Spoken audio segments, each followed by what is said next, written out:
Christy menghentakkan langkah kakinya dengan pasti. Hari ini adalah hari interviewnya di tempat yang akan menjadi kantor barunya. Wawancara dijalani dengan lancar dan sukses. Christy mendapatkan pekerjaan itu. Helen, aku mendapatkan pekerjaan itu, ucap Christy dengan senang. Helen yang mendengarnya ikut senang untuk sahabatnya itu. Aku akan menunggumu di rumah. Aku akan memasak makan malam untukmu, ujar Christy. Christy berjalan keluar gedung dengan senyum riang, bertepatan dengan mobil Edward yang berhenti di depan pintu masuk. Mereka berpapasan di depan pintu masuk gedung, namun nampaknya hanya Edward yang mengenali Christy, karena sedikitpun Christy tidak menoleh kepadanya. Wanita itu benar-benar tidak mengenaliku, gumam Edward. Gue tidak percaya. Ada wanita yang mengabaikan dan melupakannya. Sepertinya hanya baru dia seorang. Christy dengan tatapan datarnya terus saja berjalan pulang dengan riang. Harga diri Edward Gu terasa agak tergores sedikit. Pria yang biasa dikejar-kejar wanita, namun dilewati begitu saja di depan mata oleh gadis desa.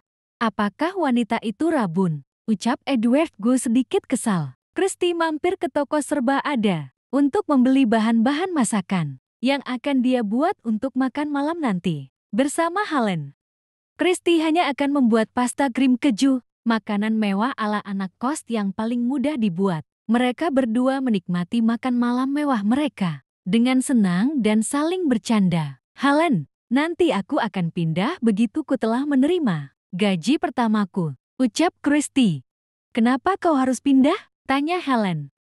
Hei, apa kau tidak melihat wajah pacarmu? Jika bertemu denganku memasang wajah permohonan agar aku segera pindah, ucap Christy setengah bercanda tertawa dengan mulut menggembul penuh makanan. Ya, terserah kau saja. Jika nanti kau tidak menyukai tempat barumu, kembali lagilah ke tempatku, ucap Helen. Helen nampak senang melihat Christy berangsur-angsur baik setelah perpisahannya dengan Ariksi. Apa kau sudah melupakannya? Tanya Helen. Aku sedang mencobanya, jawab Christy bersemangat. Kau pasti bisa menemukan pria yang lebih baik lagi darinya, hibur Helen. Ya, semangat, ujar Christy sambil tertawa dan mengepalkan kedua tangannya, memberi diri sendiri semangat. Gu Textile, hari ini adalah hari pertama Christy bekerja. Christy datang ke kantor dengan penuh semangat kemerdekaan, full energi. General Manager mengumpulkan semua karyawan-karyawan baru dengan berbagai posisi.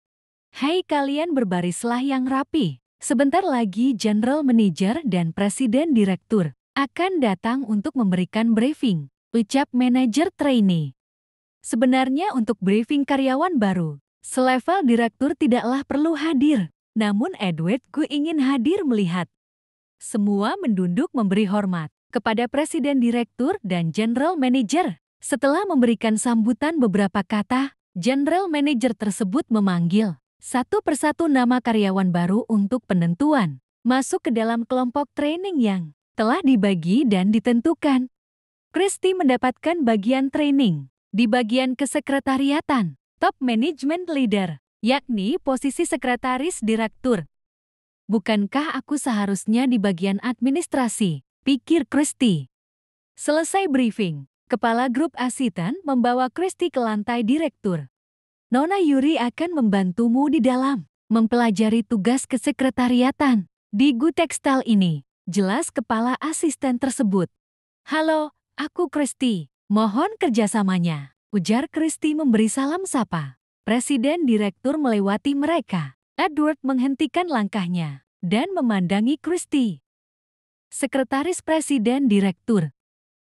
Edward hanya memandang dingin Christy dan berlalu masuk ke ruangannya. Yuri kembali fokus untuk mulai mengajari Christy. Dimulai dengan menyusun jadwal-jadwal Presiden Direktur, cara pengarsipan file-file penting bahkan cara membuat kopi untuk Presiden Direktur. 2 sendok kopi, 2 sendok kecil gula, diaduk dengan air mendidih yang dimasak. Jangan air panas yang kau ambil dari dispenser. Yuri mengajari Christy. Baik, aku paham, jawabnya sambil tetap terus mencatat apa yang dikatakan Yuri dengan teliti. Pada saat makan siang, 1 jam sebelumnya kau harus menanyakan apa yang ingin dimakan presiden direktur, lalu lakukan reservasi atau take away delivery. Ajar Yuri lagi. Yuri mengajari lagi sambil memasingkan buku catatan nomor-nomor telepon restoran yang biasa didatangi presiden direktur. Nona Yuri, bolehkah ku bertanya? Tanya Kresti. Ya katakanlah, jawab Yuri. Bukankah aku seharusnya menjadi staf administrasi? Tapi dari apa yang diajarkan tadi, sepertinya itu adalah tugas-tugas seorang sekretaris, ucap Kresti. Yuri hanya mengangkat bahunya, memberi tanda jika dia pun tidak mengetahui apa sebabnya tiba-tiba presiden direkturnya membutuhkan seorang sekretaris lagi. Sekarang kau buatlah kopi untuk presdir kita, perintah Yuri. Kresti mulai memasak air, karena presdir menyukai jika kopinya terseduh dengan air panas. Itu membuat aroma kopi yang dikeluarkan semakin kuat. Selesai pembuatan kopi berdasarkan instruksi yang telah Yuri ajarkan. Kresti mengetuk pintu ruangan presdir dan membawa masuk kopi buatannya. Kresti menaruh kopi buatannya di atas meja, lalu pamit keluar ruangan. Edward yang dari tadi tertunduk berpura-pura sibuk membaca laporan-laporan yang ada di meja. Barulah mengangkat wajahnya ketika Kresti menutup pintu ruangannya dengan pelan. Wanita itu benar-benar menganggapku seperti angin lalu.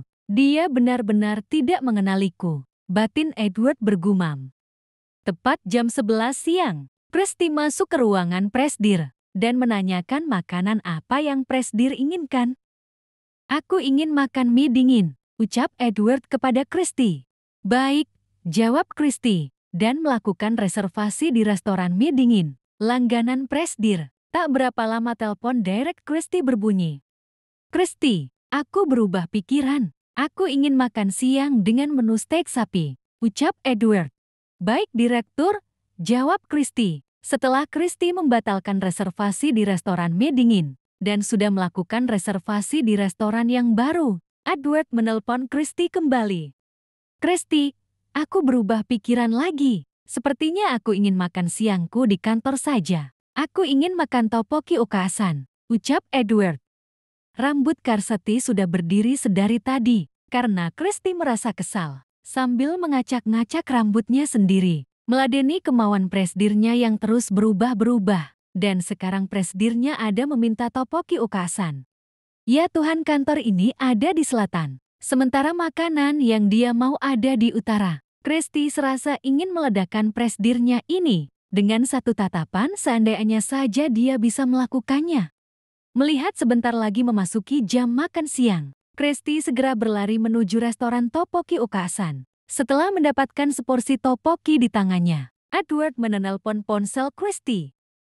Kresti, aku juga ingin minum teh krisan Hangzhou, pinta Edward. Baik presdir, jawab Kresti sambil menghentak-hentakan kakinya. Ya Tuhan, teh krisan Hangzhou ada di daerah barat. Dasar pria sinting ini, ucap Kresti mengutuki presdir kesal. Dulu selama masa libur kuliah Kresti suka datang, bermain ke Jiangmen City menemani Helen, yang tidak bisa pulang ke kota Sichuan, karena tidak bisa meninggalkan pekerjaan paruh waktunya di Jiangmen City. Karena itulah Kresti hafal tempat-tempat makan yang Edward sebutkan tadi. Wanita ini benar-benar tidak mengingatku kah? Pikir Edwardku. Yuri memberi salam dan hormat kepada Edwardku. Selamat pagi direktur, ucap Yuri sambil membungkuk hormat. Kresti yang melihatnya pun ikut meniru gerakan dan salam Nona Yuri.